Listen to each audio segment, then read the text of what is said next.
জাতীয় থেকে আন্তর্জাতিক প্রান্তিক জনপদ থেকে নগর চারপাশে ঠিক কী ঘটছে এই মুহূর্তে তা নিয়ে আয়োজন এখন চারদিক। দক্ষ কর্মক্ষম প্রজন্ম গঠন করতে না পারলে জাতীয় উন্নয়ন সম্ভব নয়। তামাকের বিরুদ্ধে তরুণদের সচেতন করতে না পারলে আগামী প্রজন্ম ঝুঁকির মুখে পড়বে। সকালে তেজগাঁওয়ে প্রধান উপদেষ্টার কার্যালয়ে অসংক্রামক রোগ প্রতিরোধ ও নিয়ন্ত্রণে যৌথ ঘোষণাপত্র স্বাক্ষর অনুষ্ঠানে একথা বলেন ডক্টর মোহাম্মদ ইউনূস। অনুষ্ঠানে প্রধান উপদেষ্টা আরও বলেন, অসংক্রামক রোগের চিকিৎসায় প্রতিরোধ ব্যবস্থা গড়ে তোলা প্রয়োজন। সরকারি, বেসরকারি, সুশীল সমাজ, জাতীয় ও আন্তর্জাতিক সংস্থা, উন্নয়ন সহযোগী সংস্থা সহ সমাজের সব শ্রেণী পেশার মানুষের সক্রিয় অংশগ্রহণ প্রয়োজন। তিনি বলেন, কেবল পারস্পরিক অংশীদারিত্বের মাধ্যমে এটি সম্ভব। পৃথিবীর প্রায় সব দেশেই অসংক্রামক রোগ দিন দিন বিস্তৃত হচ্ছে। বাংলাদেশের আর্থসামাজিক ও ভৌগোলিক অবস্থান এবং বিপুল জনগোষ্ঠীর প্রেক্ষাপট বিবেচনায় এই পরিস্থিতি আরও সংকটময়।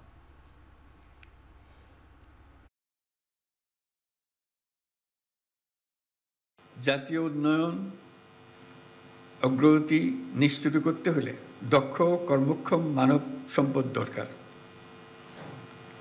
দক্ষ কর্মক্ষম মানব সম্পদ ব্যবস্থাপনা গড়ে তুলতে না পারলে ব্যক্তিগত জীবন থেকে জাতীয় উন্নয়ন কোনোটাই যথাযথভাবে করা যাবে না। তাই যে কোনো পরিস্থিতি হোক না কেন এবং যত চ্যালেঞ্জিং থাকুক না কেন, আমাদেরকে সুস্থ সবল প্রজন্ম গড়ে তুলতেই হবে। জুলাই আন্দোলনের যাত্রাবাড়ির ইমাম হাসান তাইম হত্যা মামলায় পুলিশের এসআই সাজ্জাদুজ্জামানকে হাইকোর্টের দেওয়া জামিন স্থগিত করেছেন চেম্বার আদালত। বুধবার রাষ্ট্রপক্ষের জামিন স্থগিতের আবেদনের পরিপ্রেক্ষিতে বিচারপতি মোহাম্মদ রেজাউল হকের বিশেষ চেম্বার জজ আদালত এই আদেশ দেন। একই সাথে তাকে আত্মসমর্পণের নির্দেশ দেওয়া হয়। সম্প্রতি হাইকোর্টের একটি বেঞ্চ এসআই সাজ্জাদুজ্জামানকে জামিন দেন। এই নিয়ে শহীদ পরিবারের সদস্যদের ব্যাপক সমালোচনা করেন। মঙ্গলবার সচিবালয়ে বিক্ষোভও করেন তারা।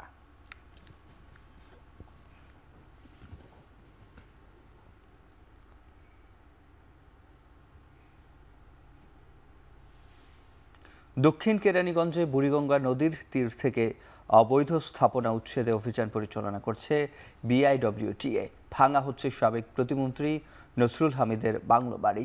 এ নিয়ে আরও জানাতে যুক্ত হয়েছেন সানি মৃধা। সানি, এ পর্যন্ত কয়টি অবৈধ স্থাপনা উচ্ছেদ করা হয়েছে? সাবেক প্রতিমন্ত্রীর বাংলো বাড়ি কি পুরোটাই ভেঙে ফেলা হয়েছে কিনা জানাবেন।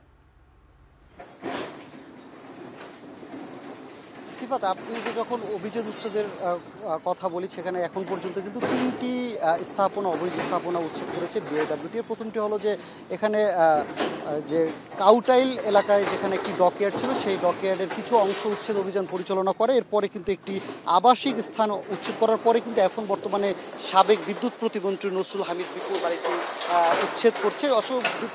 বিপুর যে বাড়িটি রয়েছে সাবেক প্রতিমন্ত্রী, সেই বাড়িটি কিন্তু পুরোটি আসলে নদীর জায়গায় আছে বলে বিআইডব্লিউটির কর্তৃপক্ষ আমাদেরকে জানিয়েছে। এবং তারা বলছে যে এখানকার দক্ষিণ কেরানীগঞ্জ, হোসনাবাদ, দলেশ্বর বা এই কাউটাইল এলাকায় যে কয়টি অবৈধ স্থাপনা রয়েছে, তারা কিন্তু আজকে সারাদিনে এই অবৈধ স্থাপনাগুলো উচ্ছেদ করবেন। এবং সেই সাথে কিন্তু আমরা এখানকার যাদের যে অবৈধ স্থাপনা ছিল তাদের সাথে কথা বলেছি। তারা বলছে তাদেরকে অবৈধ স্থাপনা উচ্ছেদের আগে কিন্তু পর্যাপ্ত পরিমাণ সময় দেন, অর্থাৎ 24 ঘন্টা আগে কেবল মাইকিং করে গেছে। যেহেতু একটি ডকইয়ার্ডও ছিল, ডকইয়ার্ডের যে জাহাজ ছিল বা যেসব ট্রলার ছিল, এগুলো কিন্তু একদিনের মধ্যে সরানো তাদের পক্ষে সম্ভব হয়নি বলে আমরা জানিয়েছি। কিন্তু এরা কিন্তু দীর্ঘদিন ধরে, অর্থাৎ তাদের ভাষ্যমতে প্রায় দীর্ঘ 10 বছর ধরে কিন্তু এসব জায়গা দখল করে কিন্তু তারা তাদের যে কার্যক্রম ছিল সেগুলো পরিচালনা করছে। এবং এই আশপাশের এলাকায় আমরা এখন যেখানে আছি, যে এই বিপুর যে বাড়িটি রয়েছে, বাংলো বাড়ি বুড়িগঙ্গা নদীর তীরে, এর আশপাশে কিন্তু আরও অনেক অবৈধ স্থাপনা রয়েছে। তারা পর্যায়ক্রমে এগুলো সব উচ্ছেদ করবে বলে আমাদের জানিয়েছে। এবং আগামীকালকে এই ধারাবাহিকতা অব্যাহত রাখবে বলে আমাদেরকে বিআইডব্লিউটি এর কর্তৃপক্ষ থেকে জানানো হয়েছে।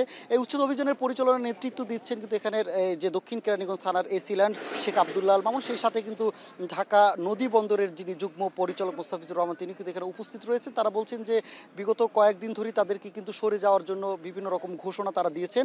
সের ফলে কিন্তু তারা পুরোপুরি আসলে তাদের যে স্থাপনাগুলো রয়েছে তারা নির্দিষ্ট সময়ে সরিয়ে না ফেলায় কিন্তু তারা এই পদক্ষেপ নিয়েছেন। এবং একই সাথে পর্যায়ক্রমে সেই নদীর জায়গা দখল মুক্ত করে কিন্তু পুরোপুরি আবার অন্য কোনো নদীর আসলে আসলে জনবান্ধব কোনো স্থাপনা বা প্রকল্প তারা এখানে করার পরিকল্পনার কথা আমাদেরকে জানিয়েছিলেন। তো সিফাত, এই ছিল দক্ষিণ কেরানীগঞ্জ থেকে বিআইডব্লিউটির উচ্ছেদ অভিযানের সবশেষ খবর আমার কাছে।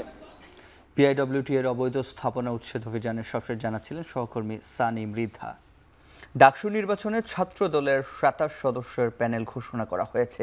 ভিপি পদে আবিদুল ইসলাম খান এবং জিএস পদে শেখ তানভীর বারী হামিমকে মনোনয়ন দিয়েছে সংগঠনটি। আর জিএস পদে রাখা হয়েছে তানভীর আল হাদি মায়েতকে। ছাত্রদলের সভাপতি রাকিবুল ইসলাম রাকিব দুপুরে ঢাকা বিশ্ববিদ্যালয়ের ক্যাম্পাসে প্যানেল ঘোষণা করেন।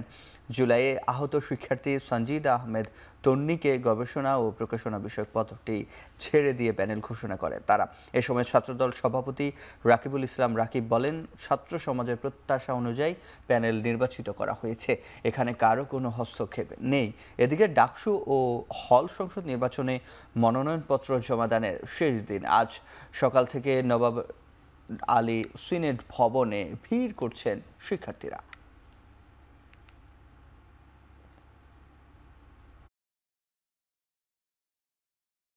ছাত্র সমাজের প্রত্যাশা অনুযায়ী আমরা তুলনামূলক জুনিয়র এবং ছাত্র সমাজের পরিচিত মুখ এবং জনপ্রিয় নেতৃত্বকে বাছাই করেছি। ডাকসুর সহসভাপতি হিসাবে ছাত্রদল মোহাম্মদ আবিদুল ইসলাম খানকে মনোনীত করেছে। ডাকসুর জিএস সাধারণ সম্পাদক হিসাবে শেখ তানভীর বারী হামিমকে নির্বাচিত করেছে। এজিএস পদে তানভীর আল হাদি মায়েতকে ছাত্রদল মনোনীত করেছে।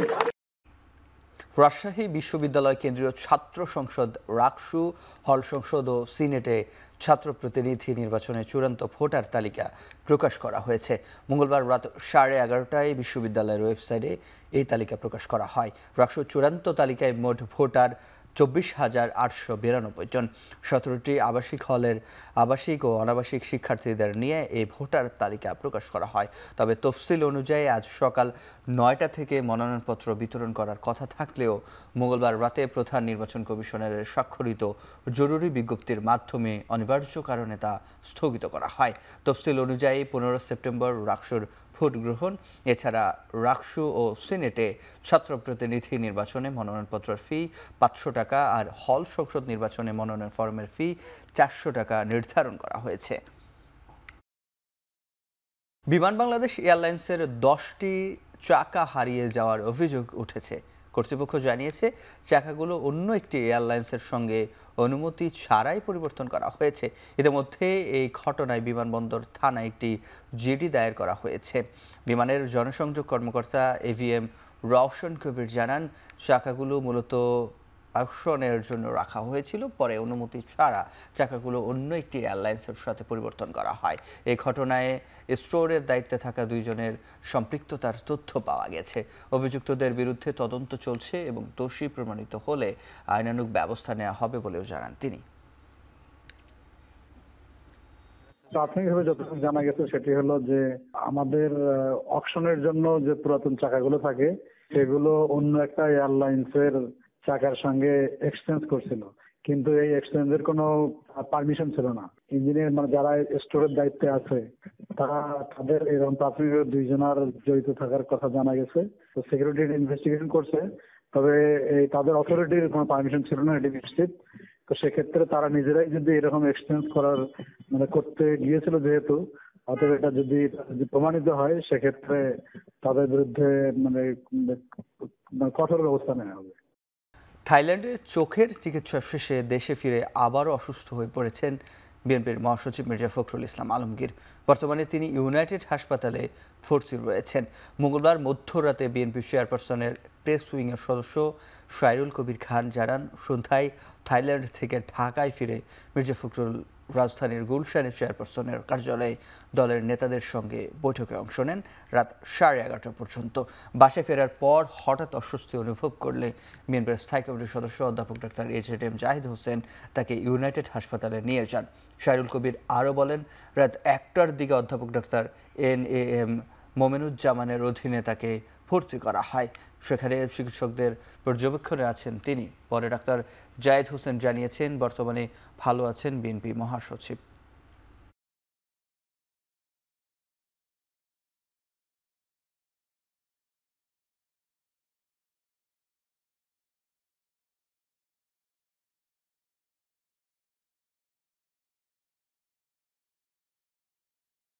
খুলে দেয়া হয়েছে তিস্তা নদীর উপর মৌলানা ভাসানী সেতু। প্রায় 1.5 কিলোমিটার এই সেতুর উদ্বোধন করেন উপদেষ্টা আসিফ মাহমুদ সজীব ভুঁইয়া।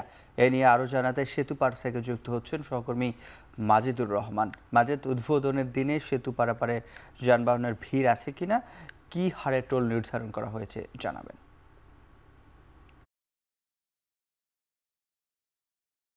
এখানে কিন্তু কিছুক্ষণ আগে স্থানীয় সরকার উপদেষ্টা আসিফ মোহাম্মদ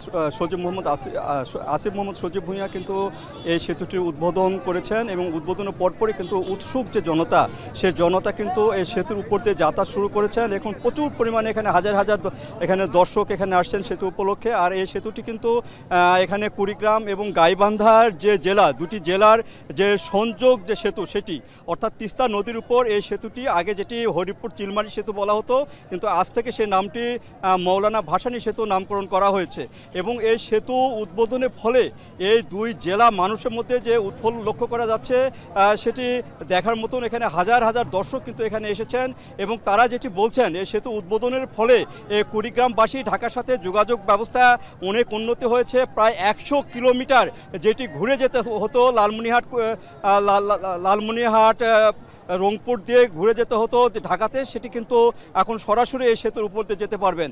তাছাড়া এখানে ব্যবসা বাণিজ্য এবং কৃষি চরের যে উৎপাদিত যে কৃষি যে পণ্য, সে পণ্য বিপণনের ক্ষেত্রে কিন্তু একটি বড় ধরনের সাফল্য এখানে পাবে বলে মনে করছেন এখানকার কৃষকরা।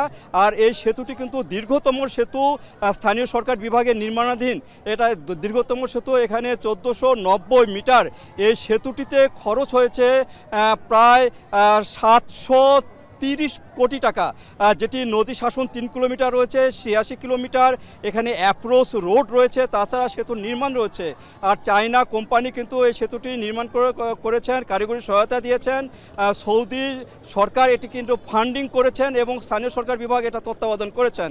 আর এই সেতু উদ্বোধনের মধ্যে দিয়ে কিন্তু দীর্ঘদিন যে এই এলাকার মানুষ যে ভোগান্তিতে ছিল, বিশেষ করে নদী পারাপার নিয়ে যে ভোগান্তিতে ছিল, সে ভোগান্তিটা অনেকটা দূর হয়েছে। এবং তারা যেটি বলছেন, এই সেতুটি তাদের কাছে একটা আশীর্বাদ। আগে যে তিস্তা সেতুর উপর দিয়ে নৌকায় করে তাদের পার হতে হতো, যে জিনিসপত্রগুলো পণ্যগুলো নৌকা করে খরচ হতো অনেক বেশি, সেটি কিন্তু তারা অনায়াসে করতে পারবেন। আর সেতুর টোল নির্ধারণ ব্যাপারে যেটি আপনি বললেন, সেটি কিন্তু এখনও জানা যায়নি, এখনও এখানে নির্ধারণ করা হয়নি টোল নির্ধারণ ব্যাপারে। এটি পরে জানা যাবে হয়তো যে টোল নির্ধারণ করা হবে কিনা, হলে কী পরিমাণ টোল নির্ধারণ করা হবে সেটি কিন্তু পরে জানা যাবে। তো উৎসুক জনতা কিন্তু প্রচুর পরিমাণ উৎসুক জনতা এখানে রয়েছে। এই সেতুর উপর দিয়ে কিন্তু যাতায়াত অলরেডি শুরু হয়ে গেছে, সাধারণ মানুষ চলাচল শুরু করেছেন এবং এখানে যে গাড়ি ঘোড়া সেটি হয়তো আরও কিছুক্ষণ পর থেকে এখানে চলাচল শুরু করবে। তো এই ছিল সিফাত আমার কাছে যে গাইবান্ধা কুড়িগ্রামের যে সংযোগ সেতু থেকে সর্বশেষ। খুলে দেওয়া হয়েছে তিস্তা নদীর উপর মৌলানা ভাসানী সেতু। এই বিষয়ে জানাচ্ছিলেন সহকর্মী মাজিদুর রহমান। সরকারি মাধ্যমিক বিদ্যালয়ের সহকারী শিক্ষক পদকে 9ম গ্রেডে উন্নীত করে কলেজের মতো 4 স্তরে পদবিন্যাসের দাবিতে মানববন্ধন করেছে সরকারি মাধ্যমিক বিদ্যালয়ের শিক্ষকরা। সকালে জাতীয় প্রেস ক্লাবের সামনে মানববন্ধন থেকে ঢাকা মহানগরী সরকারি মাধ্যমিক বিদ্যালয়ের শিক্ষকরা এই দাবি জানান। পাশাপাশি অ্যাডভান্স ইনক্রিমেন্ট প্রদান, যোগ্যদের সিনিয়র শিক্ষক পদে পদোন্নতি এবং পদোন্নতিযোগ্য পদ সীমিত থাকায় এসব পদে অন্য কারো পদোন্নতি বা পদায়ন না হওয়া নিশ্চিত করার দাবি জানান আন্দোলনরত শিক্ষকরা।